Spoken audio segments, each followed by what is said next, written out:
आज की कहानी है मुसाफिर मोहतरमा। मैं हूँ लक्ष्य। इस बेरोजगारी भरी दुनिया में मैंने जीने के लिए एक नया तरीका सोचा था। और मेरा तरीका ये था कि मैं अपने पापा की कार से अपने टाउन से दूसरे टाउन के लोगों को छोड़ने जाने लगा। मैं अपने माता पिता का इकलौता बेटा था और मैं उनको अकेला छोड़कर किसी दूसरे शहर में नौकरी नहीं करना चाहता था। एक दिन मैं अपनी कार के पास खड़ा इंतजार कर रहा था कि कोई सवारी मिल जाए और मैं उनको उनकी मंजिल तक छोड़ आऊं। बारिश का मौसम था, रिमझिम बारिश हो रही थी। तभी एक लड़की अपना बैग लिए हुए दौड़ी दौड़ी कार के पास आई और मुझसे बोली, ये गाड़ी कहाँ जाएगी? मैंने कहा, भोपाल। उसने ओके कहा और कार में बैठ गई। फिर बोली, कितने पैसे लोगे? मैंने कहा, 1,000 रुपये। उसने कहा, ठीक है। मैं बाकी की 3 सवारियों का इंतजार कर रहा था, तभी वो गुस्से से बोलती है, अब चलोगे या नहीं? मैंने कहा, अरे मैडम, आपको अकेले तो नहीं ले जा सकता ना, मेरा भी घर है, मुझे भी कुछ कमाना है। अभी तो 3 सवारी की जगह बाकी है। तो मैडम बोली, अरे चलो, इमरजेंसी है, 3 सवारी के पैसे भी मैं ही दे दूंगी। मैंने कहा, 3 नहीं मैडम, 4। आपको अपने भी पैसे देने होंगे, टोटल 4,000 रुपये। वो बोली, ठीक है, मैं बाकी पैसे भी दे दूंगी, बस आप चलो जल्दी से। मैं खुश हो गया कि आज तो इंतज़ार भी नहीं करना पड़ा। फिर हम लोग वहाँ से निकल गए। कुछ दूर ही चले थे कि मैडम ने कहा, क्या तुम थोड़ी देर के लिए कार रोक सकते हो? मैंने कहा, जी मैडम, आप जहां बोलेंगी वहीं रोक दूंगा। उन्होंने कहा, मुझे आगे एक माता रानी का मंदिर है, वहां जाना है। मैंने कहा, ठीक है। फिर मैंने मंदिर के सामने कार रोक दी। मैडम मंदिर में चली गई और मैं कार में उनका इंतज़ार कर रहा था। फिर कुछ देर बाद वो आई और बोली, सॉरी। मैंने कहा, क्यों मैडम, सॉरी किस बात के लिए? तो वो बोली, वो मैंने तुमसे बहुत गुस्से में बात की थी ना, इसलिए। मैंने कहा, कोई बात नहीं मैडम। फिर उन्होंने पूछा, तुम्हारा नाम क्या है? मैंने कहा, लक्ष्य। लक्ष्य, मैं इसलिए तुमसे जल्दी चलने को बोल रही थी क्योंकि मेरा एक्स बॉयफ्रेंड मेरे पीछे पड़ा था कि तुम भोपाल मत जाओ और अपनी नौकरी छोड़ दो। लेकिन अगर मैं नौकरी छोड़ देती तो मेरे सपनों का क्या होता? मेरे मम्मी पापा ने मुझे यहाँ तक पहुँचाने के लिए बहुत मेहनत की है। अच्छा तुम बताओ, मैंने सही किया ना? मैं बस चुप था। मैडम फिर से बोली, अरे बोलो भी, मैंने सही किया ना? तो मैंने कहा, मैडम आप भाग कर नहीं आई हैं, आप चल पड़ी हैं। वो हैरान होते हुए बोली, चल पड़ी हूं मतलब? मैंने कहा, अपने सपनों की ओर। मैडम मेरी बात सुनकर बहुत खुश हुई और बोली, तुम तो बड़ी अच्छी बातें करते हो, कहाँ से हो? मैंने कहा, बांदकपुर। वो बोली, ये कहाँ है? मैंने कहा, मेरे गांव का नाम है। ओह अच्छा, जी मैडम। तुम मुझे मैडम क्यों बोल रहे हो? मैंने तुम्हें एक बार भी ड्राइवर बोला क्या? नहीं ना, मैं तुम्हें नाम से ही बुला रही हूँ। मेरा नाम राशि है, so please don't call me madam. फिर मैंने भी मुस्कुरा कर कहा, ओके राशि। कुछ दूर जाने के बाद राशि को भूख लगने लगी।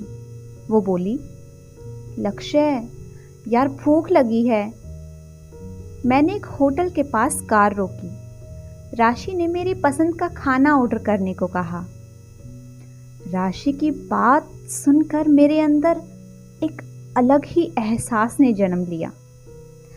मैंने खाने का ऑर्डर इंग्लिश में दिया तो राशि मुझे आश्चर्य से देखने लगी। बोली, अरे यार कितनी अच्छी इंग्लिश बोलते हो। मैं होले से मुस्कुरा दिया।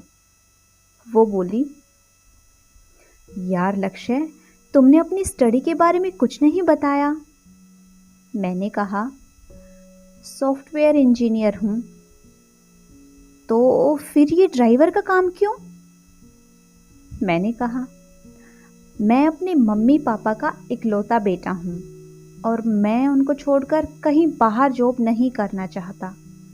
और वैसे भी मैं अपनी कार से ही दिन का 7 से 8 हज़ार रुपये कमा लेता हूँ। वो हैरान होते हुए बोली, दिन का 8 हज़ार मतलब महीने का 2,40,000। ओहो सर, आप तो महान हो। मैंने कहा, तुम सर क्यों बोल रही हो मुझे? मेरे बॉस की तनख्वाह है 1,50,000 रुपये। तो आप भी मेरे सर ही हुए ना। और इतना कहकर वो हंसने लगी। फिर हंसते हंसते, मुझे भी ड्राइवरी सिखा दो ना, मैं भी मंथ का 2,40,000 कमाऊंगी। फिर मुझसे बोली, शादी की या नहीं? मैंने कहा, अब ड्राइवर से कौन शादी करेगा? तुम बताओ तो कि कितना कमाते हो। कोई भी लड़की तुमसे शादी करने को 1 मिनट में तैयार हो जाएगी। मैंने कहा, मुझे पैसे से नहीं, मुझसे प्यार करने वाली लड़की से शादी करनी है। सही सोच है तुम्हारी। वो जब अपने हाथ से अपने बाल कान के पीछे करती थी ना, तो उसके कान की बाली की चमक मुझे अपनी ओर खींचती थी। फिर मुझसे बोली, लक्ष्य, तुम्हें ऐसा नहीं लगता कि मैं जाकर किसी बड़े शहर में रहूं और कोई अच्छी नौकरी करूं? मैंने कहा, मम्मी पापा के बिना तो नहीं जाऊंगा, और वैसे भी मैं अपने गांव में ही खुश हूं, और नौकरी करके भी कितना कमा लूंगा। यहाँ भी तो कमा ही रहा हूं ना। ड्राइवरी करके तुम्हें क्या महसूस होता है? उसने पूछा था। मैंने कहा, किसी अकेली लड़की को सुरक्षित उसके घर छोड़ना, ये एक अलग ही एहसास है। किसी बूढ़ी दादी को उसके बच्चों के पास छोड़ना, इसका अपना ही अलग मज़ा है। किसी ज़रूरतमंद को समय पर उसकी जगह छोड़ना, बस यही हॉबी है मेरी। राशि मेरी बातें सुनकर बहुत खुश हो रही थी। ऐसा लगा जैसे इम्प्रेस हो रही हो मुझसे। मैंने राशि से कहा, पता है राशि, आज मुझे एक अलग ही एहसास हुआ है। हर कोई मुझे ड्राइवर, भैया ऐसे बुलाता था, पर आज तुम्हारे मुंह से अपना नाम सुनकर मुझे बहुत अच्छा लगा। चलते चलते रात के 9 बज चुके थे। मैं भोपाल पहुंच चुका था।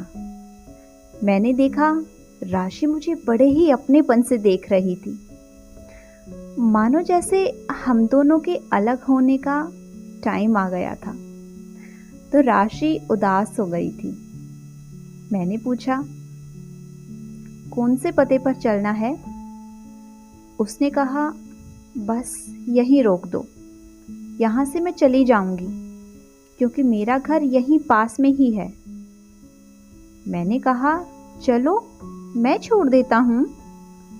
वो बोली, नहीं नहीं, बहुत संकरी गलियां हैं वहाँ, कार नहीं जा पाएगी। तुम मुझे यहीं छोड़ दो। मैंने कहा, ठीक है। कार से उतरने के पहले राशि मुझे पैसे देने लगी तो उसके पास उतना कैश नहीं था। वो मुझसे बोली, मैं तुम्हें गूगल पे कर देती हूँ। उसने अपना मोबाइल निकाला और बोली, ओ नो, इसकी तो बैटरी खत्म हो गई है। चलो एटीएम से निकाल कर दे दूंगी। मैंने कहा, राशि रहने दो। लक्ष्य, तुम्हें घर भी तो चलाना है ना। तो मैंने कहा, राशि, ये भी तो घर की ही बात है ना, बस तुम अपना मोबाइल नंबर दे दो। तो मुस्कुराकर उसने मुझसे मेरा मोबाइल लिया और उसमें अपना नंबर डायल कर दिया। राशि कार से उतरकर जा रही थी तो मुझे उदास देखकर बोली,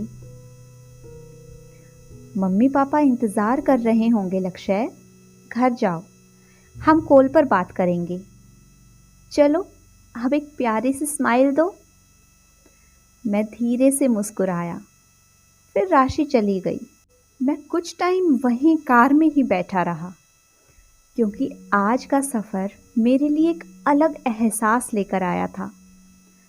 अचानक मेरी नज़र कार की सीट पर पड़ी। मैंने देखा राशि के कान की सोने की वाली सीट पर पड़ी है। मैंने तुरंत कार से निकलकर देखा तो राशि मुझे कहीं नहीं दिख रही थी। मैंने चारों तरफ देखा पर राशि कहीं नहीं दिखी। फिर मैंने कॉल करने की सोची पर याद आया कि उसका मोबाइल तो स्विच ऑफ है। मैंने सोचा वेट करता हूँ, कुछ देर के बाद तो मोबाइल ऑन होगा ही, तब कॉल करके उसे उसकी बाली वापस कर दूंगा।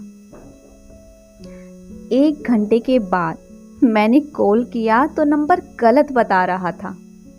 मैंने फिर से कॉल किया पर वही आवाज़ आई, डायल किया गया नंबर उपलब्ध नहीं है, कृपया नंबर की जांच करें। मुझे कुछ समझ ही नहीं आया।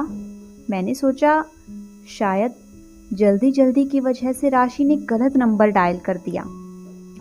कुछ देर बाद मैंने कार की पीछे वाली सीट पर देखा, एक पेपर पड़ा है। मैंने उठाकर देखा तो पेपर में लिखा था, बाय बाय ड्राइवर। राशि मुझे बेवकूफ़ समझ रही थी पर मैं प्यार का मारा था।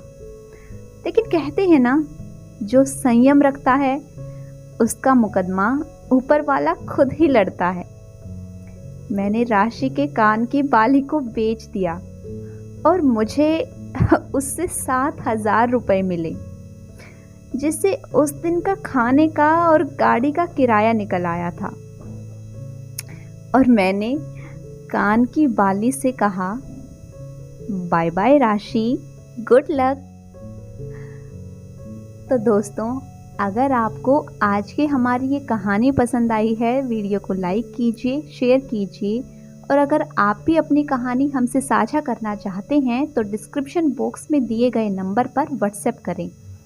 अगर आपने अभी तक इस चैनल को सब्सक्राइब नहीं किया है तो